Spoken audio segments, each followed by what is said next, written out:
TDP జాతీయ ప్రధాన కార్యదర్శి రాష్ట్ర మంత్రి నారా లోకేష్ బాబు కాకినాడ జిల్లా పర్యటనను విజయవంతం చేయాలని టీడీపీ రాష్ట్ర కార్యదర్శి డాక్టర్ వాసిరెడ్డి యేసుదాసు పిలుపునిచ్చారు. కాకినాడలో నారా లోకేష్ పర్యటించే ప్రాంతాలను టీడీపీ రాష్ట్ర కార్యదర్శి డాక్టర్ వాసిరెడ్డి యేసుదాసు పార్టీ నాయకులతో కలిసి పరిశీలించారు. ఈ కార్యక్రమంలో టీడీపీ నాయకులు పాల్గొన్నారు.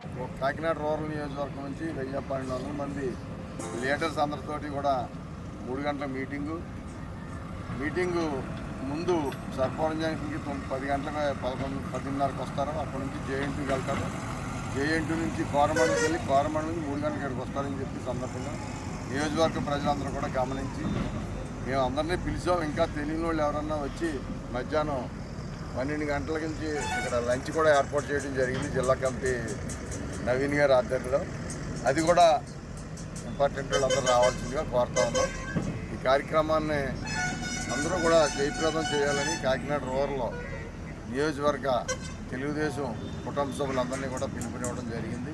తప్పకుండా రాబోయే కాలంలో కాబోయే ముఖ్యమంత్రిగా నారా లోకేష్ గారిని ఈ రాష్ట్ర ప్రజలు చూస్తారని చెప్పి సందర్భంగా తెలియజేస్తాం.